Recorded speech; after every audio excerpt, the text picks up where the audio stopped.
ناظرین، اصحاب کہف کا واقعہ تو آپ نے کئی دفعہ سنا ہوگا، لیکن ہم اس ویڈیو میں آپ کو مکمل تفصیل سے آگاہ کریں گے کہ اصحاب کہف غار میں پناہ لینے پر کیوں مجبور ہوئے، یہ واقعہ کس بادشاہ کے دور میں پیش آیا، اصحاب کہف کون تھے اور وہ کتنے سال تک سوئے رہے، اور اس دور میں کون سے فتنے سر اٹھانے لگے تھے، اور کس بادشاہ نے اللہ تعالیٰ سے کیا دعا مانگی تھی۔ بسم اللہ الرحمن الرحیم۔ السلام علیکم۔ حضور اکرم صلی اللہ علیہ وآلہ وسلم کا ارشاد مبارک ہے کہ قیامت کے دن مجھ سے سب سے زیادہ قریب وہ شخص ہوگا جو مجھ پر سب سے زیادہ درود پاک پڑھے گا۔ تو دوستو، آپ بھی درود پاک پڑھ لیجئے۔ ویڈیو شروع کرنے سے پہلے آپ سے گزارش ہے کہ اگر آپ چینل پر نئے ہیں تو ویڈیو کو لائک کریں اور چینل کو سبسکرائب کریں تاکہ اسی طرح کی مفید معلومات آپ کو بر وقت مل سکے۔ شکریہ۔ ناظرین، اصحاب کہف کا واقعہ تو آپ نے کئی دفعہ سنا ہوگا، لیکن ہم اس ویڈیو مکمل تفصیل سے آگاہ کریں گے کہ اصحاب کہف غار میں پناہ لینے پر کیوں مجبور ہوئے، یہ واقعہ کس بادشاہ کے دور میں پیش آیا، اصحاب کہف کون تھے اور وہ کتنے سال تک سوئے رہے، اور اس دور میں کون سے فتنے سر اٹھانے لگے تھے، اور کس بادشاہ نے اللہ تعالیٰ سے کیا دعا مانگی تھی۔ دوستو، واقعہ کچھ اس طرح سے ہے کہ آج سے تقریباً 2000 سال پہلے ملک روم کے شہر افسوس میں ایک ظالم بادشاہ دقیانوس کی حکومت تھی۔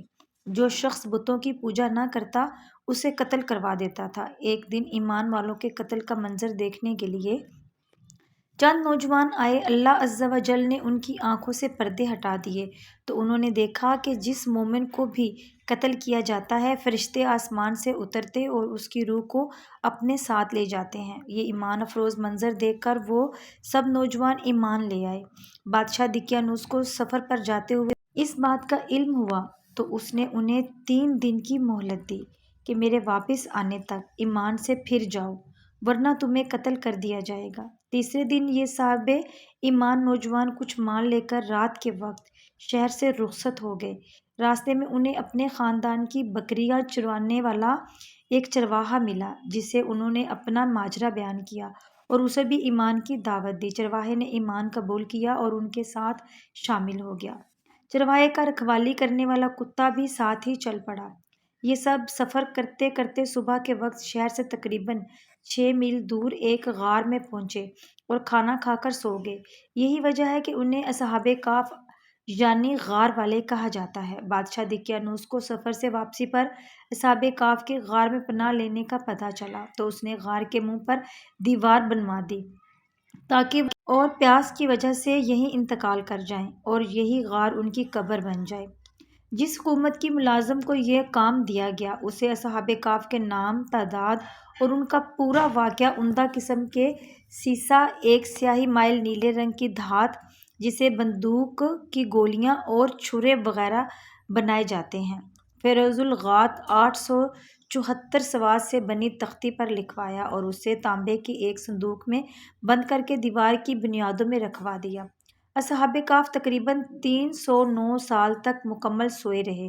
اسی دوران کسی بھی آواز کے سبب ایک لمحے کے لیے بھی بیدار نہ ہوئے۔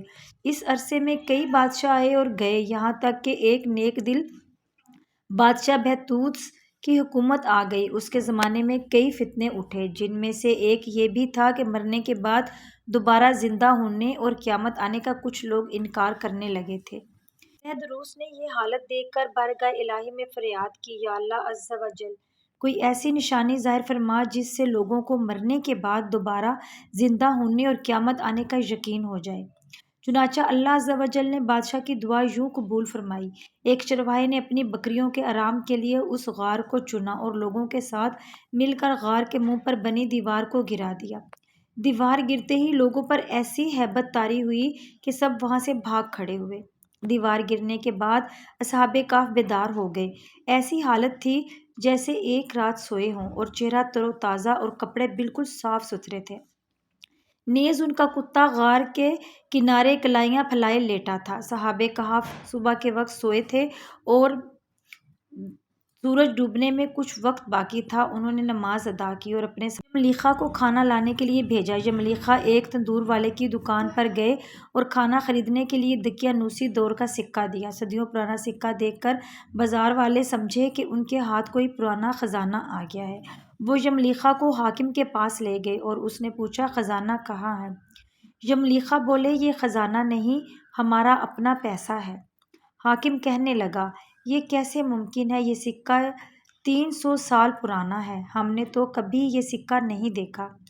یملیخا بولے، دقیانوس بادشاہ کا کیا حال ہے؟ حاکم بولا، آج کل اس نام کا کوئی بادشاہ نہیں ہے، سینکڑوں سال پہلے اس نام کا ایک کافر بادشاہ گزرا ہے۔ یملیخا نے کہا، ہم کل ہی تو دقیانوس سے اپنی جان بچا کر غار میں چھپے تھے، آئیے میں آپ کو اپنے ساتھیوں سے ملواتا ہوں۔ حاکم اور کئی لوگ غار کی طرف چل پڑے۔ غار میں موجود اصحاب نے جب لوگوں کی آواز سنی تو سمجھے کہ یملیخا پکڑے گئے ہیں اور دقیانوسی فوج انہیں بھی پکڑنے آ رہی ہے۔ یملیخا نے غار میں پہنچ کر ساتھیوں کو سارا ماجرا بتایا۔ حاکم نے غار کے کنارے صندوق دیکھا تو اسے کھلوایا۔ اندر سے تختی ملی جس پر اصحاب کہف کا حال لکھا تھا۔ حاکم نے یہ خبر بادشاہ بہدروس تک پہنچائی، وہ بھی آ گیا اور اس نے اصحاب کہف کا حال دیکھ کر شکر ادا کیا۔ اللہ عز و جل نے مرنے کے بعد زندہ ہونے اور قیامت کا یقین دلانے کے لیے نشانی عطا فرمائی۔ اس کے بعد اصحاب کہف غار میں آ کر سو گئے اور ان کی روح قبض کر لی۔ بہدروس نے لکڑی کا صندوق میں ان کے مبارک جسم رکھے، غار کے قریب مسجد تعمیر کرنے کے لیے حکم دیا اور لوگوں کے لیے دن مقرر کر دیا کہ ہر سال عید کی طرح وہاں آیا کریں۔ ایک قول کے مطابق اصحاب کہف کی تعداد 7 تھی، جن کے نام یہ ہیں: مکسلمینا، یملیخا، مرتونس، بینونس، سارینونس، زونوانس، کشفتنونس اور کتے کا نام کزبیر تھا۔ ناظرین، امید کرتے ہیں آپ کو پسند آئی ہوگی۔ اللہ پاک ہمیں نیک اعمال کرنے کی توفیق عطا فرمائے اور ہمارا خاتمہ ایمان پر کرے۔ آمین ثم آمین۔